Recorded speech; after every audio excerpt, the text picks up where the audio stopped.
Hi there, here I am, day 22 of my 90-day challenge. I have to admit, it is a bit hard some days to find the time, the energy to get back at it. I haven't done much today, listened a bit in the car. I play hockey Mondays, Wednesdays, and Fridays, which I really, really enjoy. And that eats up much of the morning. Had some meetings in the office this afternoon. But what I wanted to talk about today is language learning is as I've said, it's like an endurance contest. It's a marathon. It's not a sprint, and it requires patience and requires staying with it. And very often we don't realize that we're making any progress. It's a bit like exercising, except when you exercise, if you have a vigorous exercise, you actually feel good. Like after my hockey, I work very hard in the game. I'm really pumping my legs and skating, and win or lose, after the game, I have a shower and it just feels great. You walk out of there, hopefully it's a sunny day off and it's raining here in Vancouver, but you just feel good. Unfortunately, language learning doesn't do that for you. There's no noticeable improvement. You've read for an hour, you've listened for an hour, you've maybe reviewed your words for an hour. You don't really notice that you're getting stronger or fitter, or you don't feel better. So for that reason, it's hard to stay with it.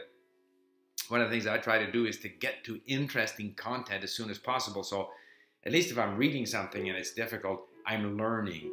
So reading the Chosun Ilbo, for example, it gives me some Korean perspective on things, and I learned about what's going on vis-a-vis Japan and so forth and so on. I like Eka Moskvi when I was doing Russian. In fact, today, with the Olympics getting closer, and I hope they're a great success, I really do.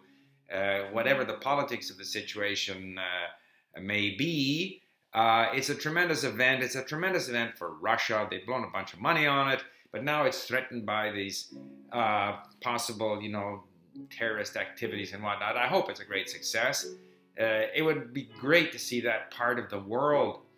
You're getting close to the Middle East, the Caspian Sea, Iran, for them to have peace and be kind of brought into the world community with normal relations and stuff. Now, to a large extent they are. Obviously, southern Russia is very much part of Russia. But it is on the sort of edge of these areas where there is some political uncertainty, conflicts. So it'd be great to have a great rip-roaring success. And I think that's what the president of Russia wants to do, is he wants to use this as a means of opening that part of Russia up and so forth. I wish them all kinds of success. But so with the Olympics coming on, I stole some time away from Korea and went off to Eka Moskvi to listen to some interviews and stuff like that. And of course, it's interesting, politics comes into language to some extent. So I like to listen to Eka Moskvi because there's a wide variety of interesting people on there. I don't necessarily believe everything that people say. I think it's probably overcritical of the Russian government, which is probably not a bad thing because the Russian government controls 90% of the media. So, to have a contrary view there, tolerated by the government, by the way, is probably a good thing. But a lot of Russians don't like that I listen to Eka Moskvi, So this guy comes at me, oh, why do you listen to Eka Moskvi? And I say, well, it's interesting. And they've got audio and text, and it's interesting. That's all I want. Well, you must know that no patriotic Russian would listen to Eka Moskvi. I mean, I'm not a Russian, and I'm certainly not a patriotic Russian. Do I care whether patriotic Russians listen to Eka Moskvi? I can like the country. I don't have to be sympathetic with all of the policies of the government. It's like Japan. My wife and I love being in Japan. We have many good Japanese friends and so forth. When the prime minister goes around saying that the term invasion has yet to be defined, we don't quite know what that means as it applies to the Japanese invasion of China and Korea and so forth. I mean, I don't have to be in sympathy with that position. The term invasion is very well understood.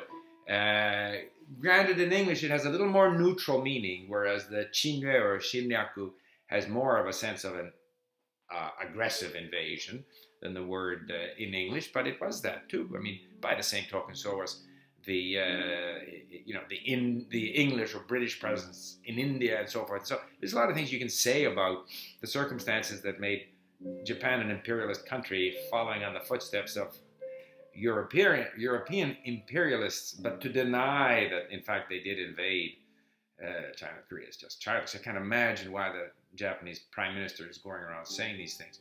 Anyway, but reading Chosun Ilbo, I get into all of these things, which I find interesting. A lot of people don't like to talk about politics. I do. In fact, I would much rather ramble here on politics than on language learning. But I'm going to bring it back to language learning. So as I started to say, language learning is an endurance contest. You have to stay with it.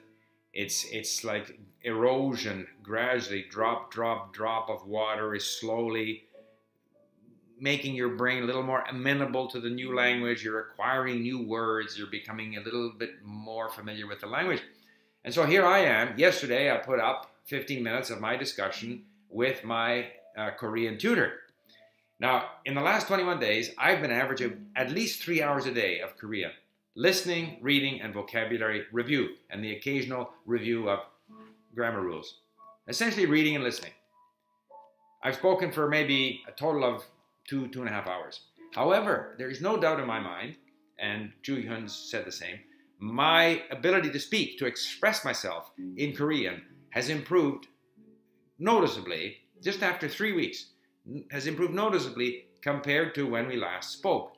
And that basically all comes from those 3 weeks of intensive input-based learning. So I've said this before, you can't speak your way to fluency. You eventually have to speak a lot, but you have to listen and read your way to familiarity with the language, to vocabulary, so that you can then, when you start to speak, you have something to say, you understand what people are saying. My comprehension is so much better than it was the last time I spoke to Ju Hyun. I understood most of what she was saying. Wonderful. I struggled to say what I wanted to say. I was looking for words. Occasionally a Japanese word popped in there. What I find is when I'm trying to speak Korean, I either go to Japanese in my head because the word order is the same. And it's a language that I speak much, much better. So languages with that word order, my brain says it's got to be Japanese. And of course, the last language that I studied was Czech. So the other thing my brain tends to do is, oh, you're struggling with a language, it'll go to Czech. So I have to fight that and try and stay on Korean. And so I will simply continue what I'm doing, massive listening and reading, which I can fit in. Like even today, I'll end up with 3 hours because I had probably over an hour in the car. And I did a bit of reading this morning. I did a bit of reading this afternoon. I'm going to do a bit more reading tonight. So it'll end up being 3 hours. So you can always find the time during the day, but you got to stay with it. Even if you don't have a lot of time, you got to continue doing it. And sometimes it's tough. You're tired. You'd like to do other things. And normally I would do other things. I would limit myself probably to an hour. But I'm committed to this 90-day challenge, so I'm trying to push it up to 3 hours a day, grinding away, and I'm hoping that in a week, 2, 3 weeks from now, or even at the end of it, I will be speaking even better, but most of my activity will be listening and reading, although I may step up my speaking in another couple of weeks. Anyway, that's my comment for